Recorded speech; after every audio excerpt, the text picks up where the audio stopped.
So last year I spent 6 months participating in what I was told was a psychological experiment. I found an ad in my local paper looking for imaginative people looking to make good money.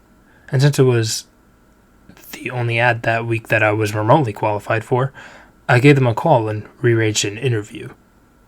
They told me that all I'd have to do is stay in a room, alone, with sensors attached to my head to read my brain activity, and while I was there, I would visualize a double of myself. They called it my Tulpa. It seemed easy enough, and I agreed to do it as soon as they told me how much I would be paid. And the next day I began. Then they attached sensors to my head and hooked them into a little black box on the table beside me. They talked me through the process of visualizing my double again and explained that if I got bored or restless, instead of moving around, I should visualize my double moving around or try to interact with him and so on. The idea was to keep him with me the entire time that I was in the room. And I had trouble with it for the first few days. It was more controlled than any sort of daydreaming I'd done before. I'd imagine my double for a few minutes, then get distracted. But by the fourth day, I could manage to keep him present for the entire 6 hours. They told me I was doing very well. The second week, they gave me a different room with wall-mounted speakers. They told me that they wanted to see if I could keep the Tulpa with me in spite of distracting stimuli. The music was discordant, ugly, and I suppose unsettling. It made the process a little more difficult, but I managed nonetheless. The next week they played even more unsettling music, punctuated with shrieks, feedback loops, what sounded like an old-school dial-up modem, and guttural voices speaking some foreign language. I just laughed it off. I was a pro by then. After a month, I started to get bored. To liven things up, I started interacting with my doppelganger. We'd have conversations or play rock, paper, scissors, or I'd imagine him juggling or breakdancing or whatever caught my fancy. I asked the researchers if my foolishness would adversely affect their study, but they encouraged me. So we played and communicated, and that was fun for a while. And then it got a little strange. I was telling him about my first date one day, and he corrected me. I'd said my date was wearing a yellow top, and he told me there was a green one. I thought about it for a second, and realized he was right. It creeped me out. After my shift that day, I talked to the researchers about it. You're using the thought form to access your subconscious, they explained. You knew on some level that you were wrong, and you subconsciously corrected yourself. What had been creepy was suddenly really cool. I was talking to my subconscious. It took some practice, but I found that I could question my Tulpa and access all sorts of memories. I could make it quote whole pages of books I'd read once, years before, or things I was taught and immediately forgot in high school. It was awesome. That was around the time I started calling up my double outside of the research center. Not often at first, but I was so used to imagining him by now that it almost seemed odd not to see him. So whenever I was bored, I'd visualize my double. It was amusing to take him along like an invisible friend.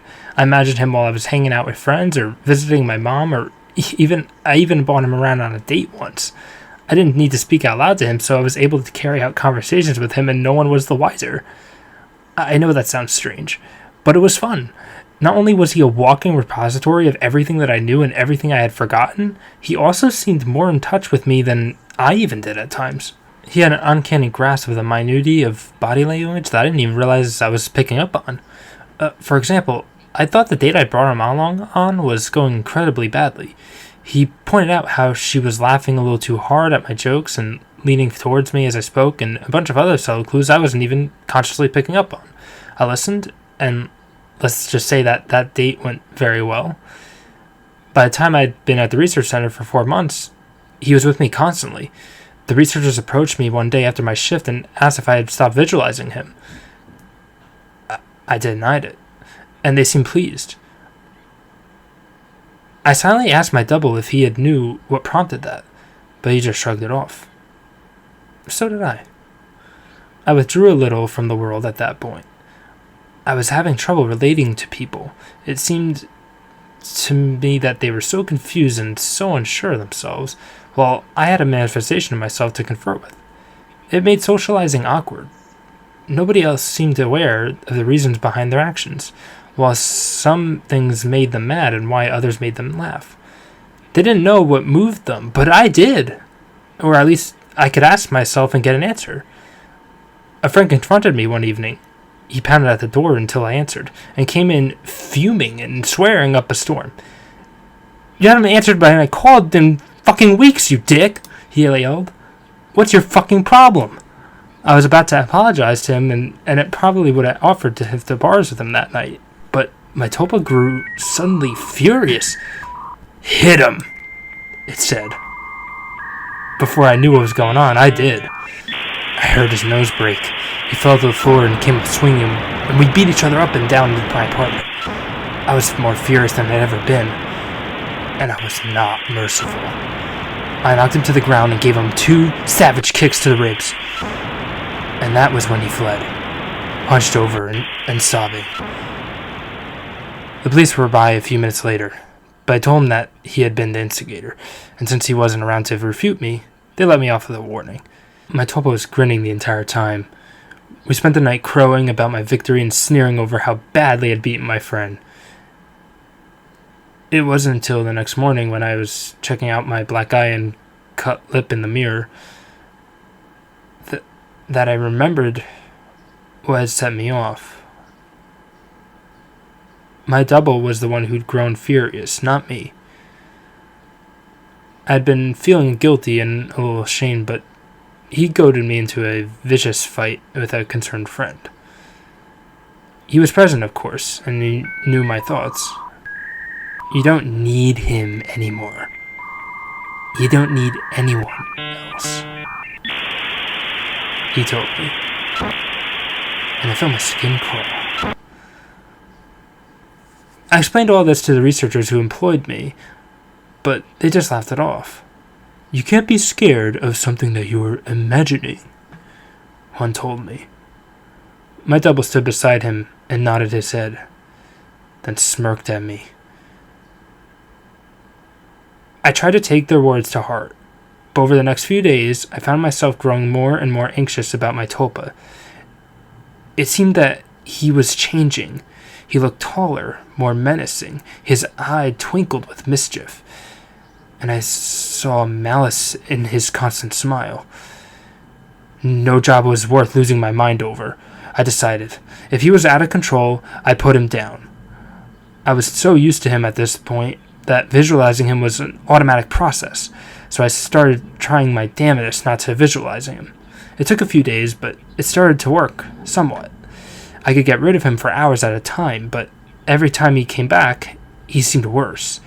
His skin seemed ashen, his teeth more pointed. He hissed and gibbered and threatened and swore. The discordant music that I've been listening to for months seemed to accompany him everywhere. Even when I was home, I'd relax and slip up, no longer concentrating on not seeing him, and there he'd be, that howling noise with him. I was still visiting the research center and spending my 6 hours there.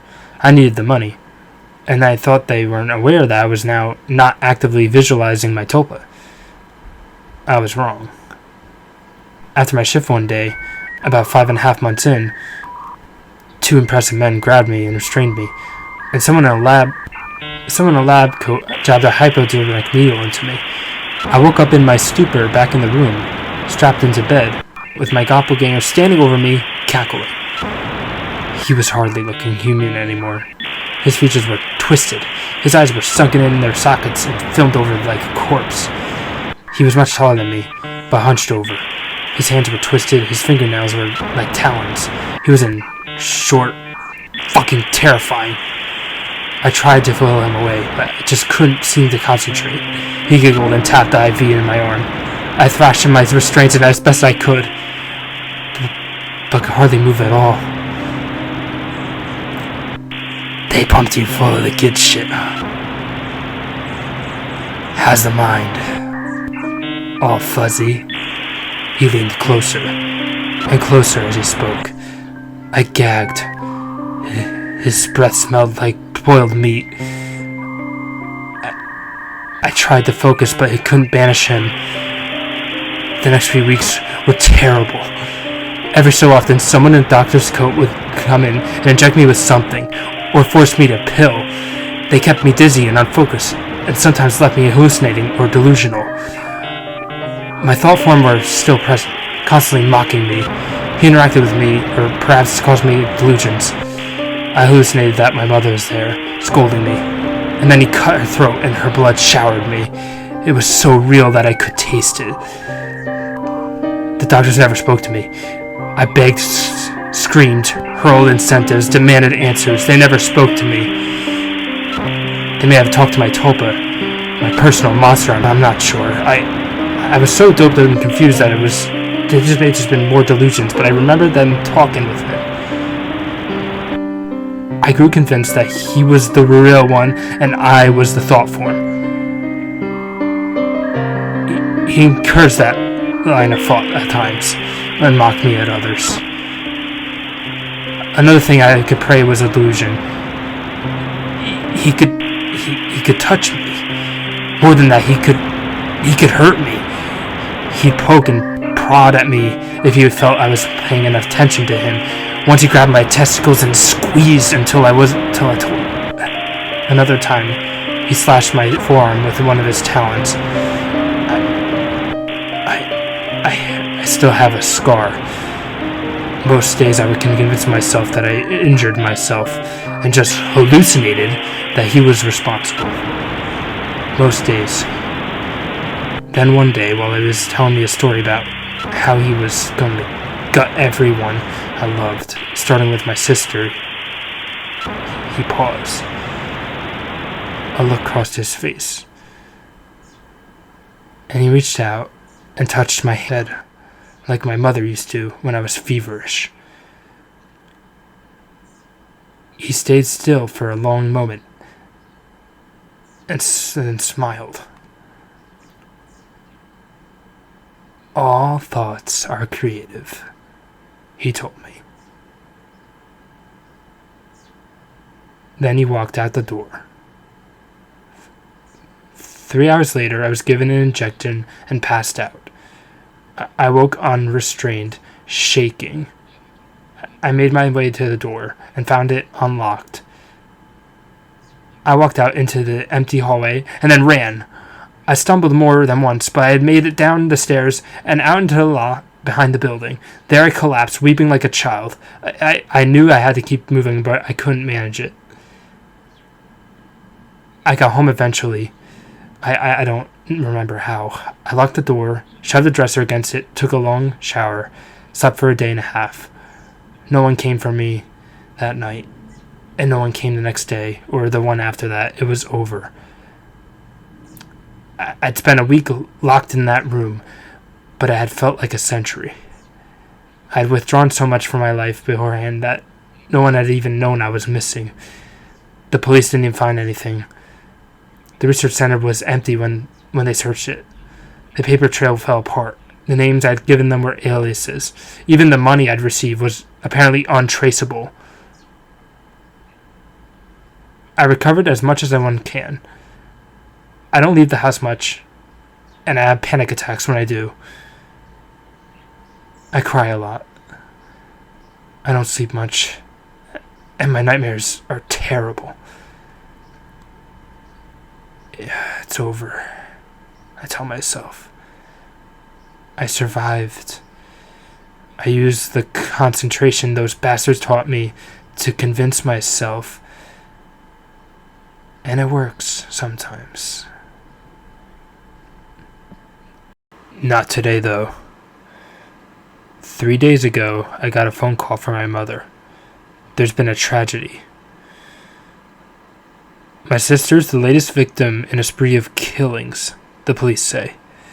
The perpetrator mugs his victims, then guts them. The funeral was this afternoon. It was as lovely as a service as a funeral can be, I suppose. I was a little distracted, though. All I could hear was music coming from somewhere distant, discordant, unsettling stuff that sounds like feedback and shrieking, and a modem dialing up. I hear it still. A little louder now.